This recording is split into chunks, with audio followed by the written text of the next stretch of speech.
जीवन में कभी कभी एक ऐसा मोड़ आता है जो हमें भीतर तक झकझोर देता है। क्या आपके साथ कभी ऐसा हुआ है कि जिन लोगों के साथ आप कल तक घंटों बातें करते थे, जो आपकी एक झलक पाने से खिल उठते थे, अचानक बिना किसी बड़े झगड़े के, बिना किसी स्पष्ट कारण के वे अजनबी से होने लगे हैं? वही लोग जो कल तक आपके सबसे करीब थे, अब आपके संदेशों का उत्तर नहीं देते, आपकी बातों में अब उन्हें वो रस नहीं मिलता। एक अजीब सी खामोशी, एक अदृश्य दीवार आपके और उनके बीच खड़ी हो गई है।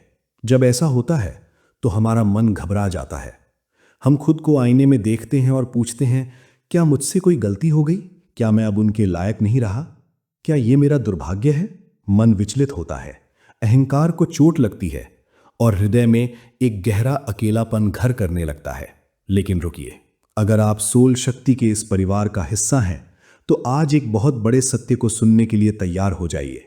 अपनी आंसुओं को पोंछ लीजिए और अपनी रीढ़ को यानी स्पाइन को सीधा कर लीजिए, क्योंकि परमहंस योगानंद जी कहते हैं, ये कोई सामाजिक दुर्घटना नहीं है, ये आपके दुर्भाग्य का संकेत नहीं है, ये ब्रह्मांड का एक शंखनाद है, ये आपकी आत्मा के जागरण की पहली घंटी है। आज हम उस रहस्य से पर्दा उठाएंगे कि क्यों आध्यात्मिक मार्ग पर चलने वाले अक्सर अकेले हो जाते हैं और कैसे ये अकेलापन वास्तव में ईश्वर का सबसे बड़ा वरदान है। गुरुदेव परमहंस योगानंद एक बहुत ही सुंदर उदाहरण देते हैं। वे कहते हैं कि जब एक वृक्ष का तना बड़ा होता है, जब उसका विस्तार होता है, तो उसकी पुरानी छाल जो अब तक उसकी रक्षा कर रही थी, वो तड़कने लगती है, वो फट जाती है और अंततः गिर जाती है। क्या वृक्ष उस पुरानी छाल को पकड़ने के लिए रोता है? नहीं, क्योंकि वृक्ष जानता है कि अगर वो पुरानी सूखी छाल से चिपका रहा तो उसका नया विकास, उसका विस्तार रुक जाएगा। ठीक इसी तरह आप एक आत्मा हैं जो निरंतर विकसित हो रही है। जब आप ध्यान करते हैं, जब आप सत्संग सुनते हैं, जब आप सत्य की खोज में आगे बढ़ते हैं, तो आपकी चेतना यानी कॉन्शियसनेस का विस्तार होता है। आपकी आंतरिक वाइब्रेशन बदल जाती है। जो लोग आपके जीवन से दूर जा रहे हैं, वे आपकी उस पुरानी छाल की तरह हैं। वे आपकी पुरानी पहचान से जुड़े थे। वे उस व्यक्ति को जानते थे जो आप थे। वे उस व्यक्ति को नहीं जानते जो आप बन रहे हैं। ये इसीलिए नहीं हो रहा कि आप में कोई कमी आ गई है।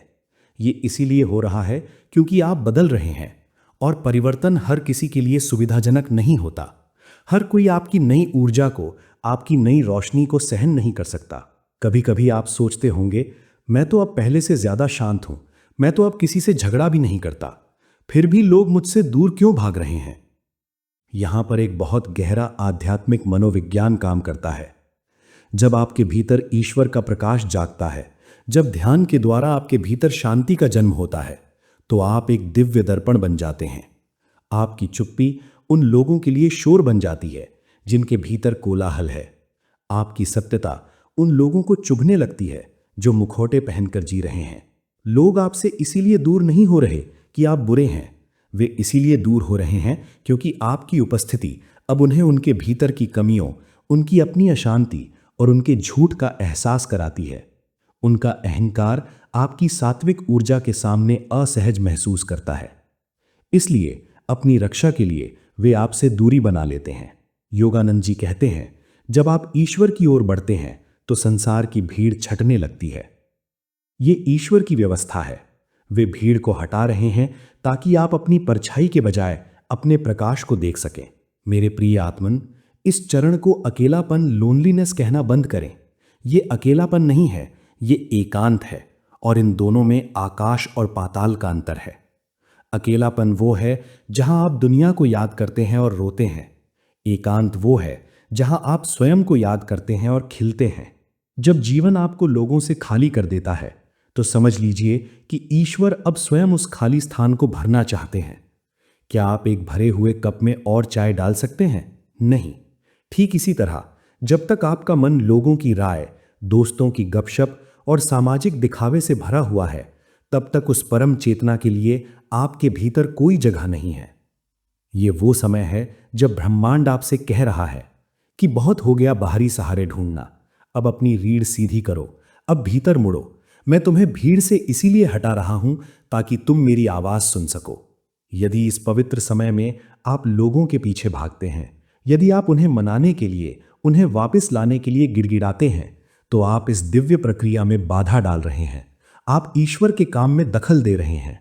याद रखिए, जो जा रहा है वो आपका था ही नहीं, और जो वास्तव में आपका है उसे काल की कोई भी आंधी आपसे दूर नहीं कर सकती।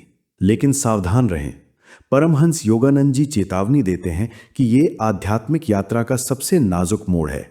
ये एक संक्रमण काल है। इस समय मन दो बड़ी गलतियां करता है जिससे आपको बचना है। पहली गलती, पुरानी यादों का मोह। मन बार बार पीछे मुड़कर देखेगा, वो पुरानी तस्वीरें देखेगा, पुराने मैसेजेस पढ़ेगा और आपको भावनात्मक रूप से कमजोर करेगा। आपको लगेगा शायद मैं ही गलत था, शायद मुझे झुक जाना चाहिए। नहीं, झुकना वहां चाहिए जहां प्रेम हो, वहां नहीं जहां आपकी आत्मचेतना का दम घुटता हो। मरे हुए संबंधों को पुनर्जीवित करने का प्रयास ना करें। जो पत्ता पेड़ से गिर गया उसे वापस चिपकाया नहीं जा सकता। दूसरी गलती, तुलना। आप देखेंगे कि दूसरे लोग समूहों में घूम रहे हैं, पार्टियां कर रहे हैं, और आपको लगेगा सब आगे बढ़ गए, मैं ही पीछे रह गया। ये माया है। भीड़ का मार्ग सरल लग सकता है, लेकिन वो कहीं नहीं पहुंचता। सत्य का मार्ग संकरा है और उस पर एक एक करके ही चला जा सकता है। हर आत्मा की गति अलग है। अपनी तुलना किसी से ना करें। तो अब प्रश्न उठता है, इस समय हमें क्या करना चाहिए? जब सन्नाटा काटने को दौड़े तो क्या करें? योगानंद जी इसका सूत्र देते हैं, शिकायत छोड़ो और साधना पकड़ो। इस खालीपन को आंसुओं से मत भरिए, इसे ध्यान से भरिए। पहला, स्वीकार। सबसे पहले लड़ना बंद करें। अपने मन से कहें, हे ईश्वर, मुझे ये एकांत स्वीकार है। यदि तेरी यही इच्छा है तो मैं इस एकांत में तुझे ही ढूंढूंगा। जैसे ही आप स्वीकार कर लेते हैं, संघर्ष समाप्त हो जाता है और शांति शुरू हो जाती है। दूसरा, मौन का अभ्यास। जब बाहर बात करने के लिए कोई ना हो तो इसे एक अवसर माने। अपनी ऊर्जा को, जो वाणी के माध्यम से बह जाती थी, उसे भीतर संचित करें। रोजाना कुछ समय अपनी श्वास को देखें। हंग सौ का अभ्यास करें। देखें कि श्वास कैसे आ रही है और कैसे जा रही है। ये श्वास ही आपका सबसे सगा मित्र है, जो जन्म से मृत्यु तक आपके साथ है। तीसरा, आत्म साक्षात्कार। अपने आप से प्रश्न करें, मैं क्यों दुखी हूं? क्या मेरा मूल्य इस बात पर निर्भर है कि कितने लोग मेरे फोन में हैं? ये समय है ये समझने का कि आप एक सामाजिक प्राणी बाद में हैं, पहले आप एक अविनाशी आत्मा हैं। जब आप इस एकांत को गुरु की तरह सम्मान देने लगते हैं तो चमत्कार होने लगते हैं। दोस्तों, ये अंधेरा हमेशा नहीं रहेगा। ये केवल एक शुद्धिकरण की प्रक्रिया है। जैसे ही आप भीतर से स्थिर हो जाएंगे, जैसे ही आप अकेले होकर भी अकेलेपन से मुक्त हो जाएंगे, वैसे ही ब्रह्मांड अचुंबकत्व बदलने लगेगा। योगानंद जी वादा करते हैं कि जब तुम स्वयं के साथ खड़े होना सीख जाओगे तो संसार तुम्हारे साथ खड़े होने के लिए लालायत उठेगा। इस प्रक्रिया के बाद आपके जीवन में नए लोग आएंगे, लेकिन इस बार वे लोग आपकी जरूरत नहीं, आपका चयन होंगे।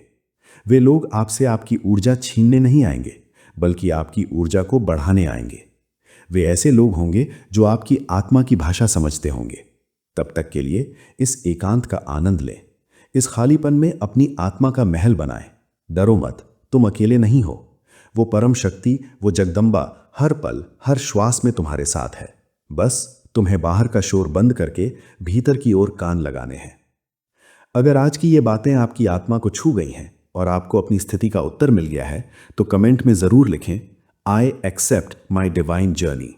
मैं अपनी दिव्य यात्रा को स्वीकार करता हूं।